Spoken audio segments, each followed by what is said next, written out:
He is into community bands, plays a variety of instruments, sings in the community choir, enjoys kayaking, bicycling, camping, astronomy, organic gardening, and cooking.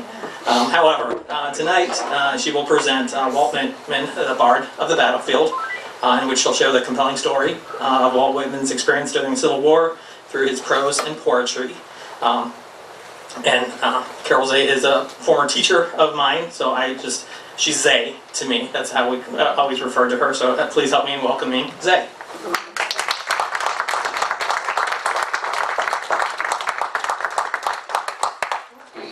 When we reconnected, I run into so many former students, and it's really wonderful. It's really heartrending.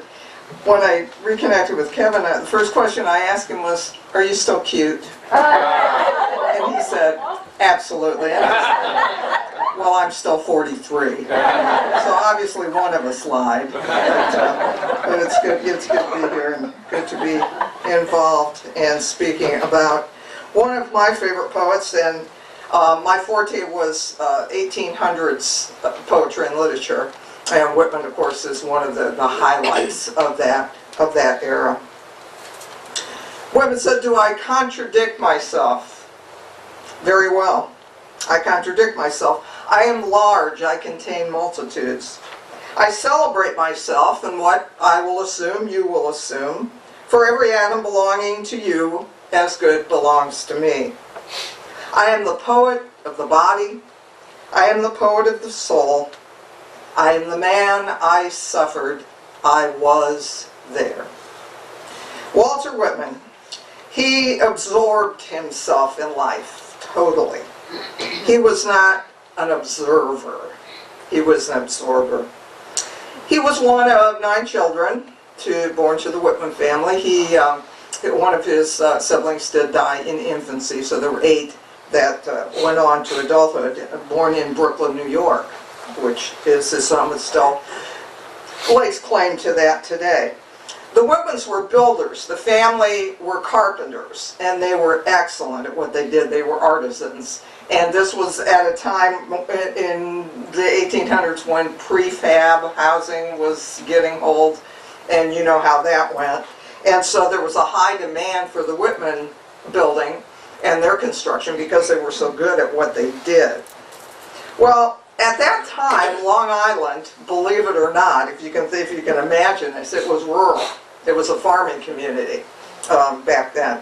Manhattan was cityfied by that time to a degree, and it was the center of art and music and culture, as it were. And then Brooklyn was kind of in between. It wasn't totally rural, but it wasn't totally cityfied. So Whitman had it all. He was engaged in all of it. So in this mid-1800s, he had the best of all worlds, and he loved them all. Whitman was the eternal optimist. He loved everybody and everything. It's kind of like my little dog Phoebe. She's a Welsh Terrier, and she thinks everybody is her best friend. That's how Whitman was. He really, really was. If he would have had a tail, he would have wagged it, because he was that type of person that he thought everybody loved him. Now, during this time period, we had a lot of other major American authors writing: Poe, Hawthorne, Melville, Thoreau, Dickinson, Longfellow, Whittier, lots of them around. But Whitman had a style all his own. He saw art and culture almost as a religion, so to speak. He loved poetry, he loved music, he loved theater, opera particularly, and he was a very, very aficionado of Shakespeare, loved Shakespeare. The tragedies, the comedies, and all the Shakespearean actors at the time, particularly 3 whose names you might know: Junius, Edwin, and John Wilkes Booth, who were the outstanding Shakespearean actors of that day. Well, he tried a wide variety of occupations before he hit on one that he really liked. He did build houses with his father for a number of years, and his brothers. They were engaged in that. Then he went to teaching for a while, but what really suited him was journalism. Journalism was his thing. He really enjoyed being a journalist, covering stories, writing a wide variety of stuff. And he became a writer for a newspaper called the Brooklyn Eagle back then. I don't think it's in publication anymore. But he became a writer and then eventually segued into being the editor of the Brooklyn Eagle. He was very radical in his editorials and often got him into trouble, which was a good thing that he became editor, because then he could do what he darn well pleased and nobody could fire him because he was the one in charge. So he got himself into trouble over things like that, but it worked out in the end because the things that he was writing about were major topics of that era and of that time. And writing gave him this outlet to observe all sides of something. He was amazing in this. He never took one tunnel vision. He was always just totally absorbed in all sides of whatever it happened to be. For example, the juxtaposition of poetry and journalism. In journalism, he brought out often the ugly side of things, particularly Brooklyn, for example. But through poetry, he brought out the beauty. He brought out the famous poem, and we certainly don't have time to go into this one tonight, and it's not a Civil War poem, but Crossing Brooklyn Ferry is just a beautiful poem where he gives all the beauties of Brooklyn and all he saw and the people that he met and so forth and so on. Well, printing was a trade that if you were in the journalism business, or the poetry business for that matter, was a good thing to know. So he studied with printers, did apprenticeships like people did back then, and he was able then to self-publish his books of poetry. Now his most famous was one called Leaves of Grass, and that went through 9 editions before it finally sold. People were not real accepting of his poetry back then. The 9th edition became known as the Deathbed Edition, because it was the one that was published right before the time of his death. And that was the one that sold. Then people began looking at him as the good gray poet. And if you've ever seen pictures of him, I saw the one that you folks had in the newspaper there, that's quite an honor to be juxtaposed next to Walt Whitman and my dog in the same photograph. He was gray, early gray, and very, very grandfatherly looking in his older age. Well, why didn't his poetry make it big? Why was it that his poetry was kind of pushed off to the side during this time? Well, think of other poets that were writing then. Whittier, Longfellow, Holmes, Lowell. These guys were known as the Fireside Poets. Nowadays, now there's everybody in this room except for glancing around, maybe 2 people can relate to this. Now it's this, and it's nobody talks to each other, and there's no central place in the home to meet. It used to be the fireplace. The fireplace was the central place of the home, whether it was in the living room or in the kitchen, whatever the case might be. Then, when we got into the media age, people gathered around the TV. And again, you folks in here can remember why we gathered around the TV, because the screen was about that big, and you all had to sit close in order to see it. Also, then before that, radio.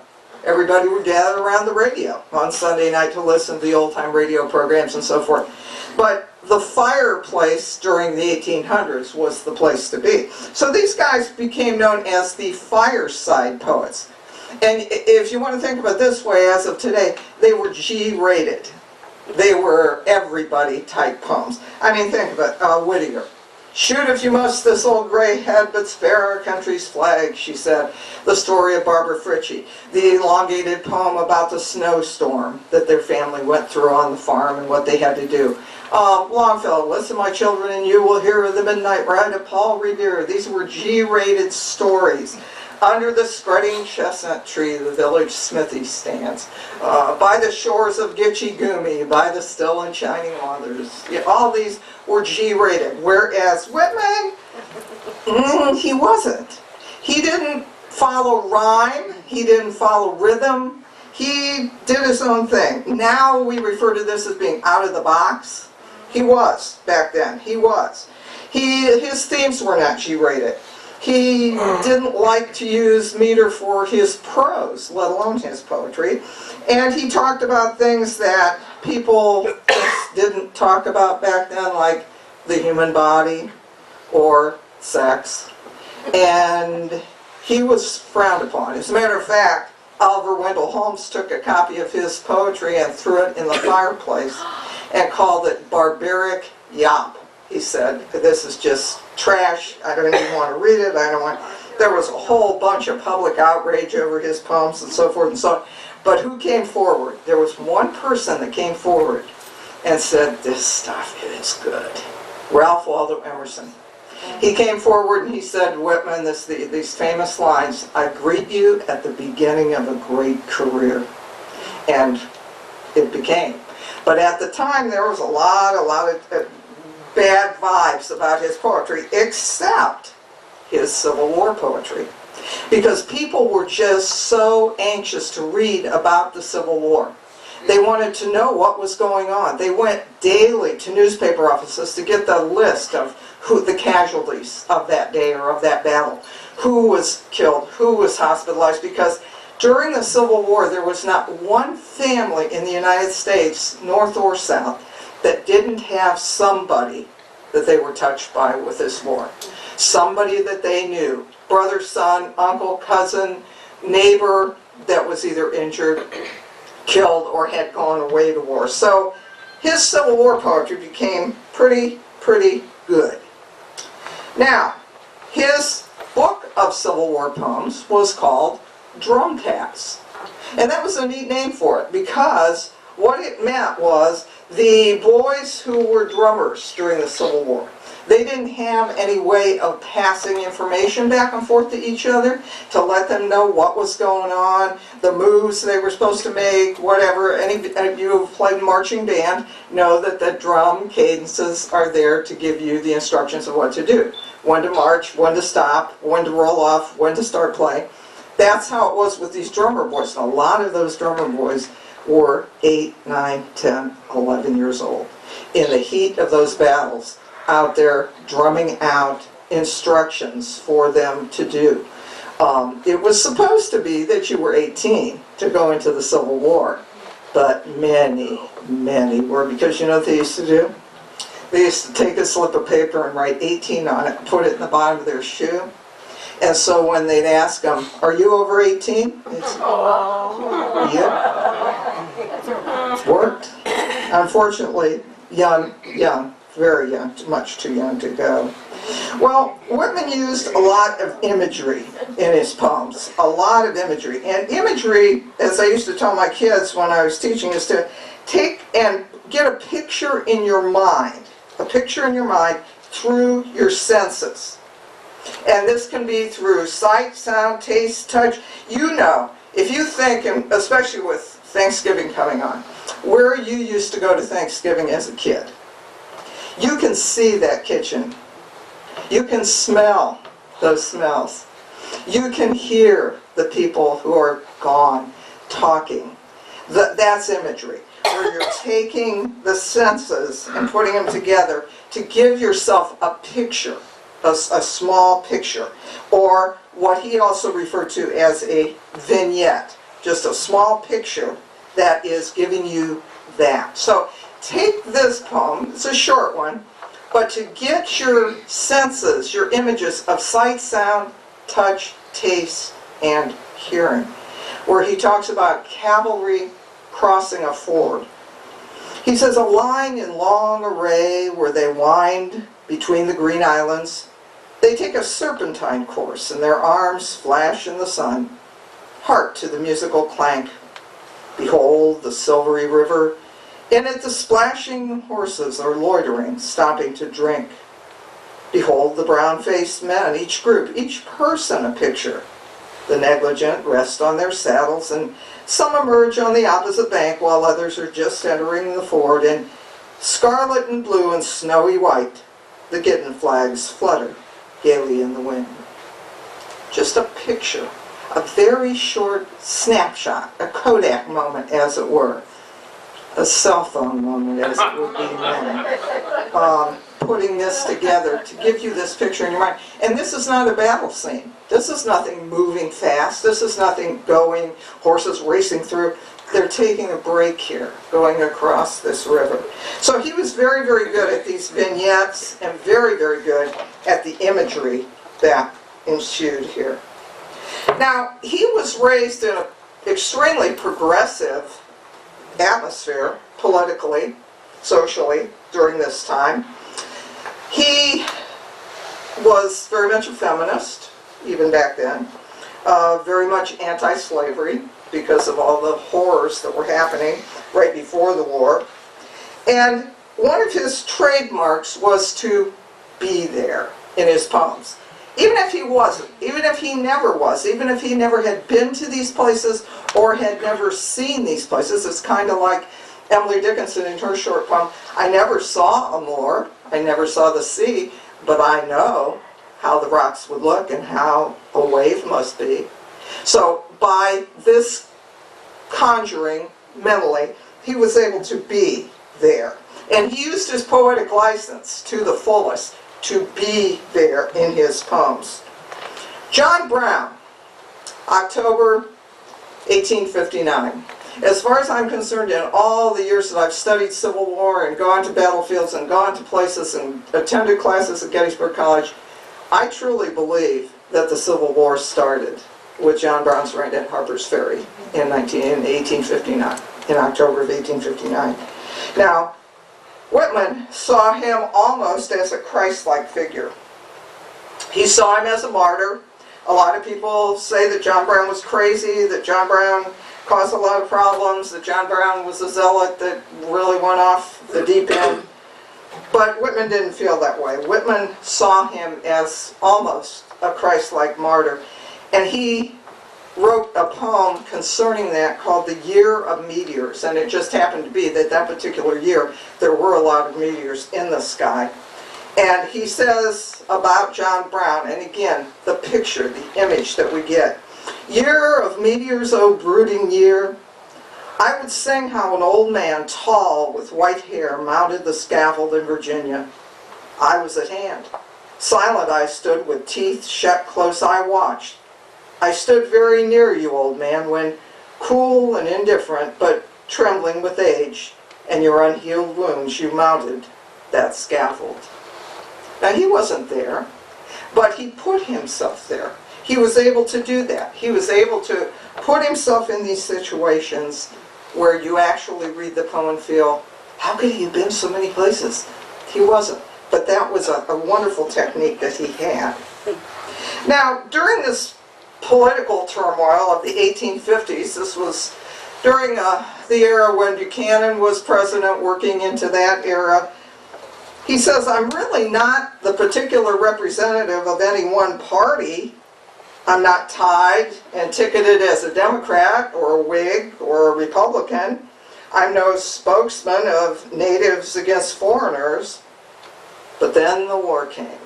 And then it was a whole different ballgame.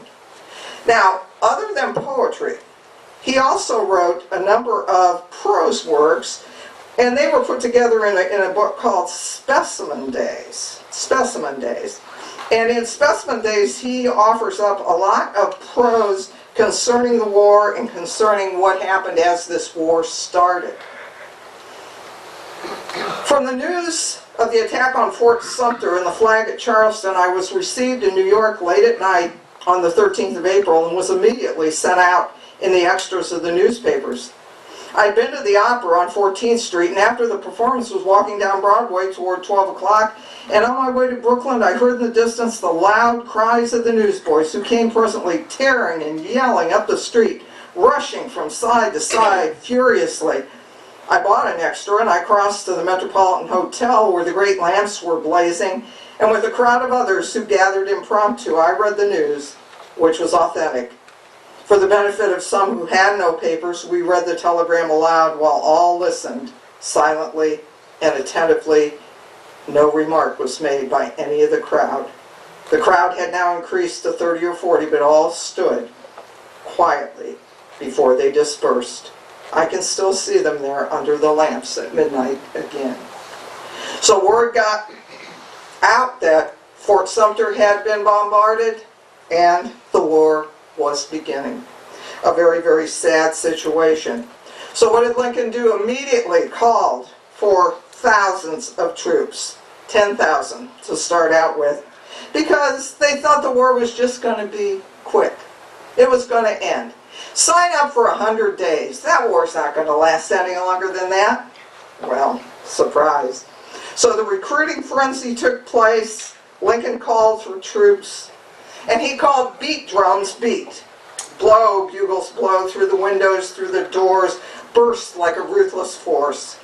Into the solemn church, scatter the congregation, into the school where the scholar is studying. Leave not the bridegroom quiet, no happiness must he have with his bride now. Nor the peaceful farmer any peace, plowing his field or gathering his grain. So fierce you were, and pound, O drums, so shrill you bugles blow. Beat, drums, beat. Would the talkers be talking? Would the singer attempt to sing? Would the lawyer rise in court? No, beat, drums, beat, make no parley, stop for no expostulation. So strong you thump, O terrible drums, so loud you bugles blow. So the war was going. The troops were signing up. Everybody. College professors, people who were in school still, the boys from Virginia Military Institute, Chamberlain, who was a professor at the time at Bowdoin College in Maine, shopkeepers, farmers, everybody of that age. Now, in the case of Whitman, he claimed that he believed in God and he accepted all churches, but yet he didn't belong to any. And his belief in God had, how can we say this, God over dogma. So, and you people would be glad to know this, he became a Quaker. And that led him to that because it was a pacifistic sect. It did not believe in going to war and so forth. So, because of his Quaker beliefs and his pacifism, and plus the fact that he was in his early 40s by the time the war started, he did not go. He didn't enlist. He was too old to enlist. So, he fought the war from home through his editorials. And editorials can be very, very good at fighting any type of a situation. Now, his younger brother George, who he was just tied to, the two of them were just the best of friends, he signed up for 100 days. He said, yeah, I'll sign up for the 100-day enlistment, I'll go. Well, everybody thought that this was going to be over quick, as I said. So he signed up to go with the 13th Brooklyn, which eventually became the 51st New York Regiment, the Volunteers. This short conflict took George from private to lieutenant colonel for 4 years, 20,000 miles, 50 engagements, different battles, including South Mountain, Fox's Gap. He was wounded at Fredericksburg, and that landed him in an Army hospital. That was about the last place you ever wanted to be, was an Army hospital during that period of time.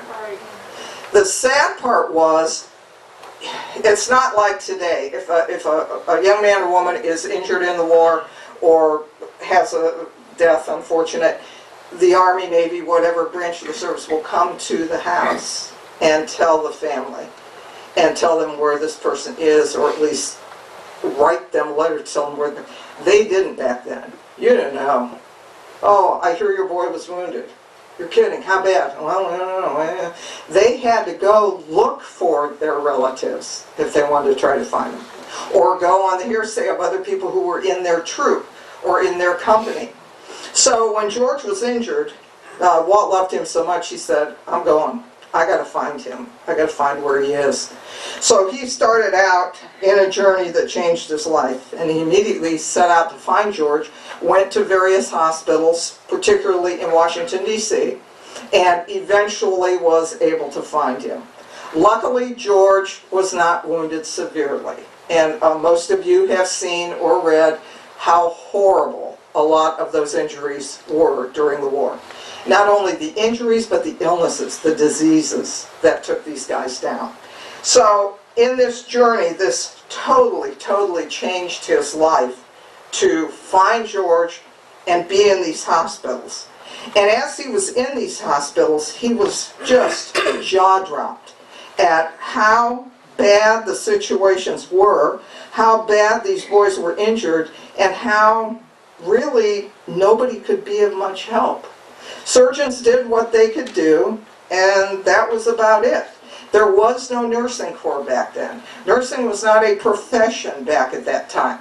We eventually got into Dorothea Dix, Clara Barton, Marianne Bickerdike, but until that time, it was the soldiers that weren't wounded as bad that became nurses, or the musicians that were in the bands that became nurses, or people who just out and out volunteered. And a lot of people did. Another famous writer that volunteered was Louisa May Alcott. She did a lot of work in the military hospitals in Washington. Unfortunately, she picked up some type of illness from the soldiers, something that they had, I don't know if it was typhus or cholera or what it was, but she had to quit, and she was never healthy the rest of her life because of it. But Whitman went to find his brother, and once he did and found that his brother was doing well, he said, I gotta help. I gotta do this. I can't ignore this. So he really stuck out his neck and became an Army nurse in the hospital. And he says, let me tell you what the barracks were like. He said, in Campbell Hospital out in the flats at the end of the horse railway route, there's a long building appropriated to each ward, and in Ward 6 it contains today 80 or 100 patients, half sick, half wounded. There's nothing but boards, whitewashed inside, the usual framed iron bedsteads, narrow and plain. You walk down the central passage with a row on either side. Their feet are all towards you and their heads to the wall. There are sometimes fires in the stove, and the white walls sometimes have some ornament hanging on them. There's no partitions. There's no safety. You can hear the groans or other sounds of unendurable suffering from 2 or 3 of the cots. But there's a painful absence of demonstration. There's pallid faces, dull eyes, and moisture on the lips. That's demonstration enough. There are representatives from all, New England, New York, New Jersey, Pennsylvania, from all of the states and cities. So he was in the hospital, and he decided that he was going to make it his place to take care of as many as he could. Now, by taking care, what did they do? Because surgeons back then were a lot like surgeons today. They have pretty big egos, and they don't, many of them, treat their nurses particularly well. But he just kind of elbowed his way in there and said, I'm doing this. I'm helping. I'm going to change bandages. I'm going to write letters home.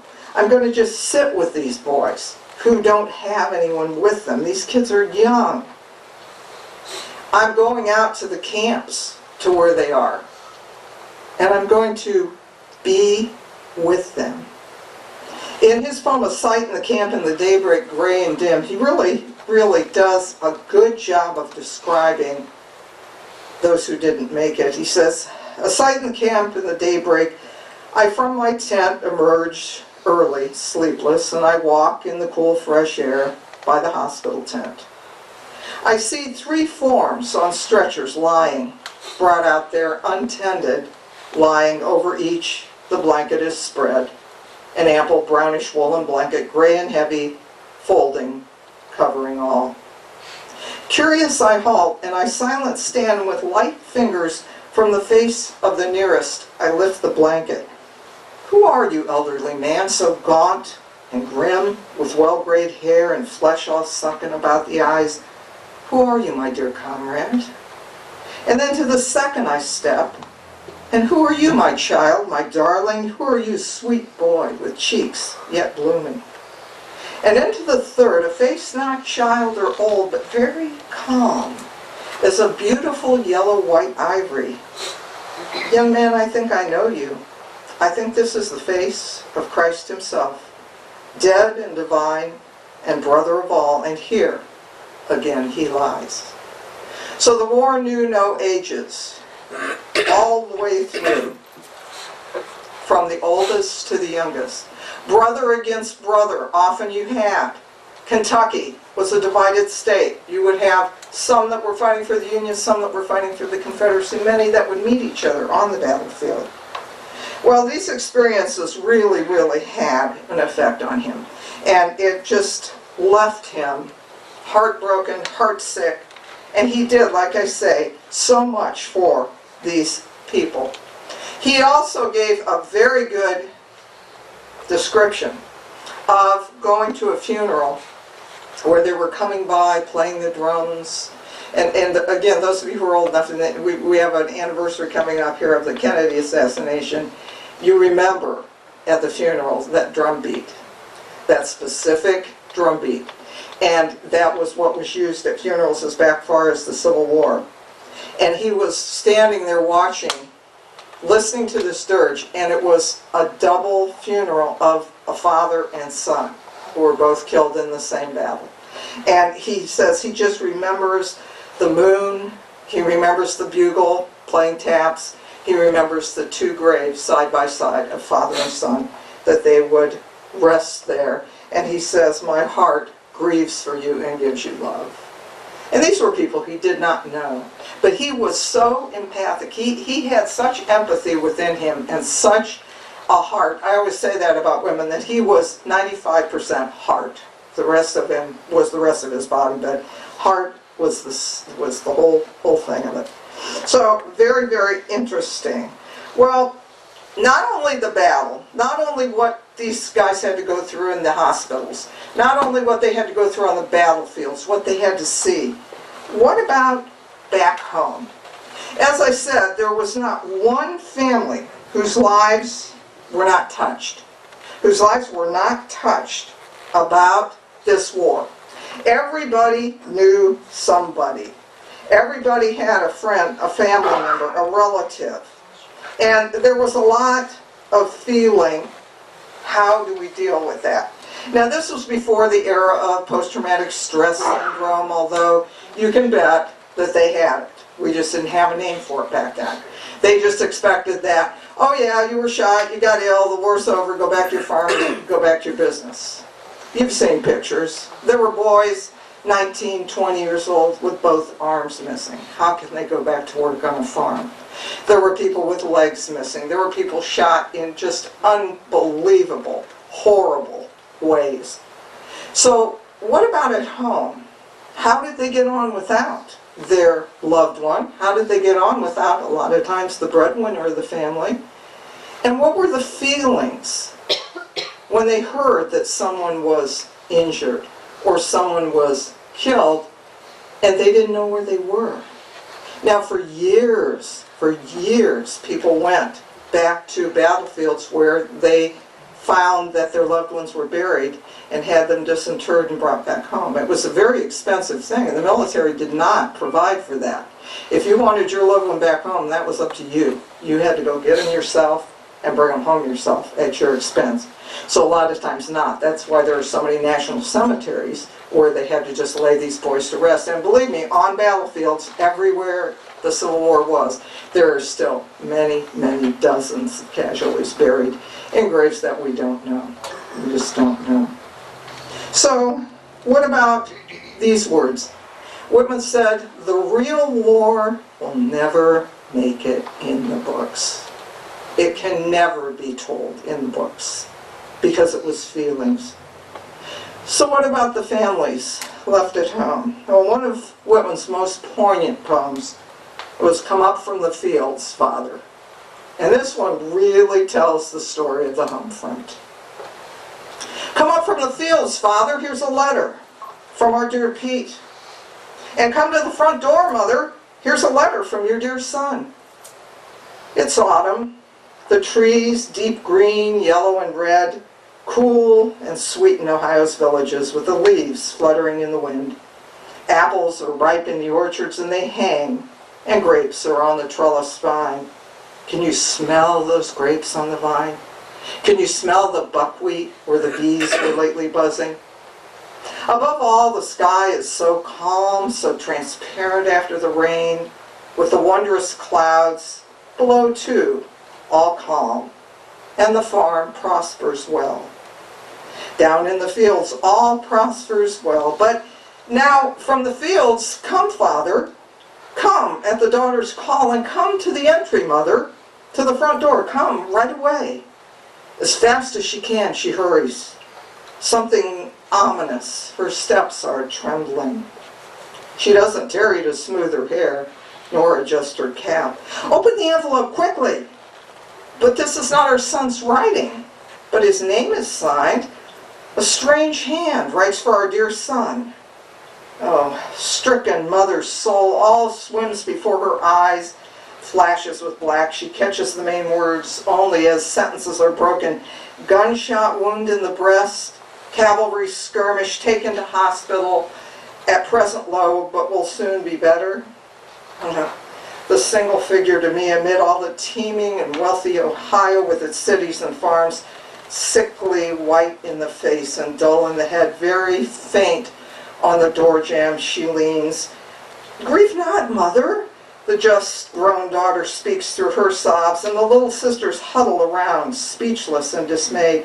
See, dearest Mother, it says Pete will soon be well. Alas, poor boy, he'll never be well, nor maybe needs to be better, that brave and simple soul. While they stand at home, at the door, he is dead already.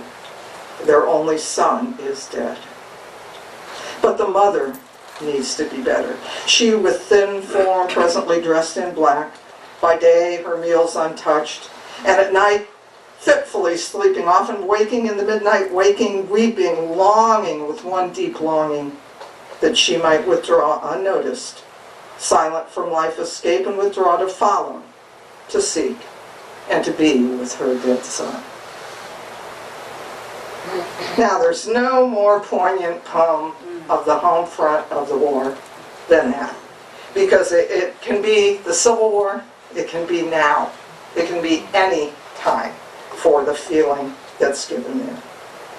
So again, we had no psychological term, we had no Freudian term for it, but you can bet that the ones who did return, maimed, the ones who did return in bad shape, ill, it was never the same. A young friend of mine, Brian Jordan, has written a wonderful book called Marching Home, and it's about the Union veterans and their mending after the Civil War and what they had to go through to try to get pensions and this, that, and the other things. It's an excellent book if you're interested in that aspect of the war. Well, Walt Whitman had an idol that he worshipped, and that idol was Abraham Lincoln. Oh, yes. He felt that Abraham Lincoln was just the Redeemer, that there was no one like him. He felt that Lincoln had accomplished the cleansing, unifying mission that was set out to be. He referred to Lincoln as being the sweetest, kindest soul of all my days. He absolutely thought that there was nothing like Lincoln. Now, he had never met him personally, but he saw him from afar, and often just wanted to reach out and shake his hand. Hushed be the camps today, and the soldiers, let us drape our war-worn weapons, and each with musing retire to celebrate our dear comrade's death. No more for him life's stormy conflicts, nor victory nor defeat. No more time's dark events charging the ceaseless clouds across the sky. But sing, poet, in our name, sing of the love we bore him, because you, dweller in the camps, know it truly. The rest of them didn't marry. There was a lot of conjecture about him being gay. There was a lot of stuff about that back then, and there was a lot of, you know, how people dig up dirt, and they got to get nasty about stuff. I mean, you had that kind of stuff even back then. And, oh yeah, that's why he wanted to hang around the hospitals and be with these guys all the time, you know, that kind of nonsense. So that, you know. He is into community bands.